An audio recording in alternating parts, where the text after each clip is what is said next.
So welcome back to the channel. I hope you guys आप सब लोग बहुत ही अच्छे होंगे। इस वीडियो में मैं आपको बताऊंगा कि सफल बिजनेसमैन कैसे बनते हैं। तो ये पूरा का पूरा सीरीज़ चल रही है, बिजनेस सीक्रेट सीरीज़। तो आइए शुरू करते हैं।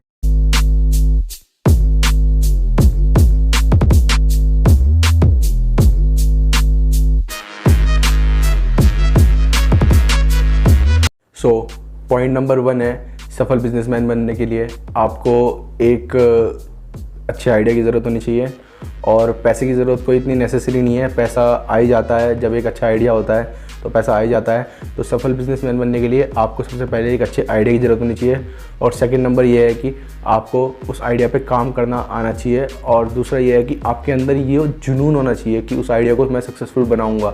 ये आपके अंदर होना चाहिए। ये नहीं कि आपने थोड़ा सा काम किया, आधे में काम किया और फिर रुक गए, डिमोटिवेट हो गए और बैठ गए घर पे। ऐसे नहीं चलेगा बिल्कुल भी ना। तो आपको सफल बिजनेसमैन बनने के लिए सबसे पहले एक अच्छा आइडिया और दूसरा जुनून होना चाहिए उस काम को करने के लिए।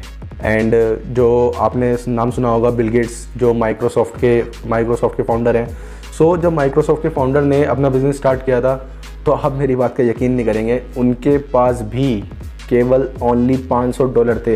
हालांकि वो एक अच्छी फैमिली से बिलोंग करते थे, बट लेकिन जब उन्होंने अपना बिज़नेस स्टार्ट किया था, खुद से उन्होंने करने की सोची थी, तब उनके पास केवल $500 थे, ओनली $500।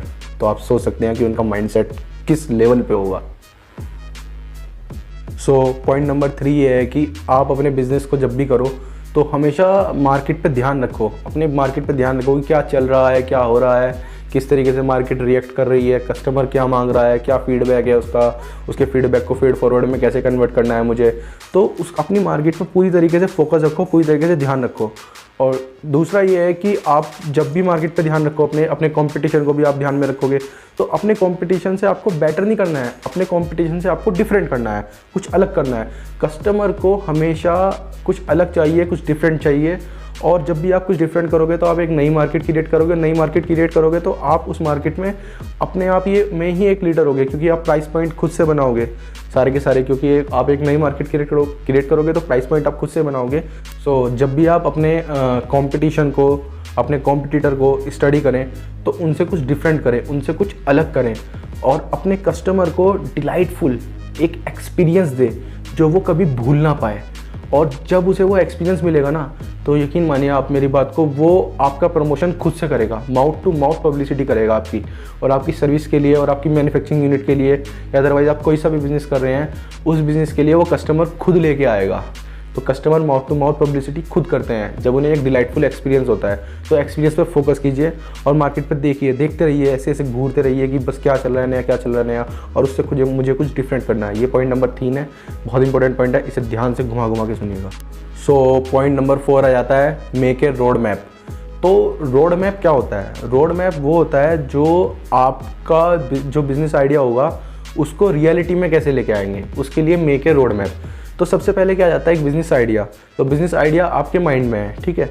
माइंड में आने के बाद आप बनाओ एक रोड मैप, ऑन पेपर तैयार करो सारे के सारे फॉर्मूले, सारे के सारी स्ट्रेटजी कि इस आइडिया को मैं अपने माइंड से फिजिकल वर्ल्ड में कैसे लेके आऊँगा, है ना।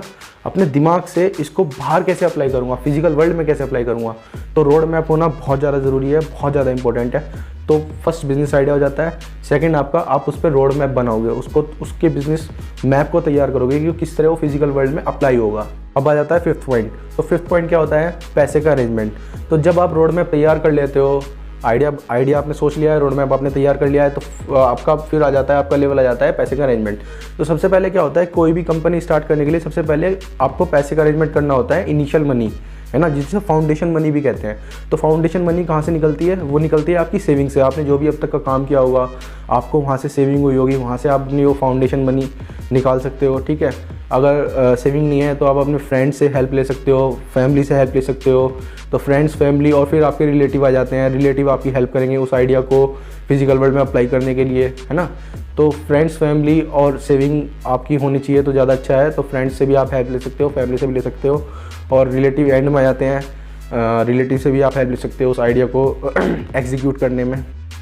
जब आप उस आइडिया की फाउंडेशन रख दोगे अपने फ्रेंड्स, फैमिली और रिलेटिव के पैसों से या अपनी सेविंग से, तो जब आपका आइडिया एक चलने लगेगा, 5 से 6 महीने आपको बिजनेस में लग जाएंगे और आपका आइडिया लगेगा कि हाँ यार इस आइडिया में दम है, तो तब आपको वीसी फंड करेगा।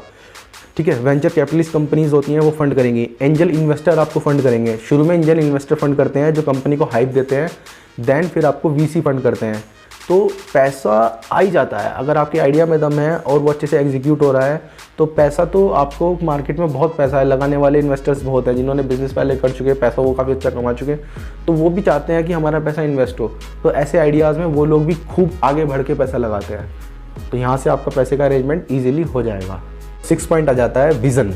तो विज़न ये बहुत ही इम्पोर्टेंट है, और विज़न का जो होना एक बिज़नेस में कितना इम्पोर्टेंट है ये आप अभी समझेंगे। देखिए, जब भी आप किसी भी बिज़नेस में एंट्री करते हैं, ठीक है, तो आप सबसे पहले देखिए कि वो बिज़नेस में मैं क्या खास कर सकता हूँ, ठीक है। और उसके बाद आप बिज़नेस आइडिया से, रोड मैप से अपनी जो आपने स्ट्रेटजीज लगाई हुई हैं वो सब स्ट्रेटजी को मिला के इन सब से आप एक विज़न तैयार कीजिए कि कंपनी को मैं एंड में कहाँ लेके जाऊँगा, आपका एंड गोल क्या होना चाहिए। तो वो विज़न होता है कि हाँ यार, मुझे इससे ये इम्पैक्ट क्रिएट करना है, इस आइडिया से मार्केट के अंदर ये इम्पैक्ट क्रिएट करना है, तो वो आपका विज़न हो जाता है। तो कंपनी का विज़न होना बहुत ज़रूरी है। आप बड़ी बड़ी कंपनीज़ हैं जैसे पेटीएम हो गया, ओला हो गया, उबर हो गया, इन कंपनीज़ में आप देखें इनका एक विज़न रहता है। आपका अमेज़न हो गया, इनका एक विज़न रहता है। फ्लिपकार्ट हो गया, अलीबाबा हो गया, ये सब कंपनीज़ क्या होती हैं, इनका एक विज़न होगा। आप इनके बारे में जब स्टडी करेंगे तो आपको पता लगेगा कि इन कंपनीज़ के विज़न है, ठीक है ना। तो विज़न होना आपकी कंपनी के लिए बहुत ज़रूरी है। सो इस दौरान जब आप विज़न अपना तैयार करेंगे तो इस दौरान क्या होता है, कंपनी नई नई होती है, तो इस दौरान आपको अपने सेलिंग पर बहुत फोकस करना है और अपने कस्टमर पर 100% फोकस करना है। अपनी सेलिंग पर और अपने कस्टमर पर आपको 100% फोकस करना है, क्योंकि वो आपका कस्टमर ही होगा जो आपको मार्केट में टिकाए रखेगा और आपका बिजनेस को नेक्स्ट लेवल पे ले जाएगा, क्योंकि वो माउथ टू माउथ पब्लिसिटी करेगा, क्योंकि आप उसको अलग एक्सपीरियंस दोगे। तो अपने कस्टमर को बिल्कुल फोकस्ड होकर देखना है आपको, है ना, और 100% फोकस रखना है अपनी सेलिंग पर और अपने कस्टमर एक्सपीरियंस पर इस दौरान, क्योंकि आपका कस्टमर ही है जो भी कुछ है, वही आपको मार्केट में टिकाएगा। अगर कस्टमर ने एक बार मुंह मोड़ लिया ना, तो बॉस लग गई लंका, फिर तो बहुत मुश्किल हो जाता है सर्वाइव करना। तो ये 6 पॉइंट मैंने इस वीडियो में कवर करे हैं, सफल बिजनेसमैन कैसे बनते हैं। तो ये वीडियो का पार्ट 1 है, तो इसके बाद जो आएगा नेक्स्ट वो पार्ट 2 आएगा। इस पार्ट 2 में मैं आगे के जो और पॉइंट्स हैं वो सब कवर करूँगा। So thank you so much guys, like share subscribe, और बिजनेस में जिसको भी इंटरेस्ट है वो बिजनेस सीक्रेट सीरीज़ पूरी देखे, क्योंकि इसमें मैं सब कुछ बताऊंगा कि बिजनेस में क्या होगा, कैसे होगा, किस तरह होगा। और इस सीरीज़ को देखने के बाद आप बिजनेस बहुत ईजिली स्टार्ट कर सकते हैं और बहुत कम पैसे से स्टार्ट कर सकते हैं।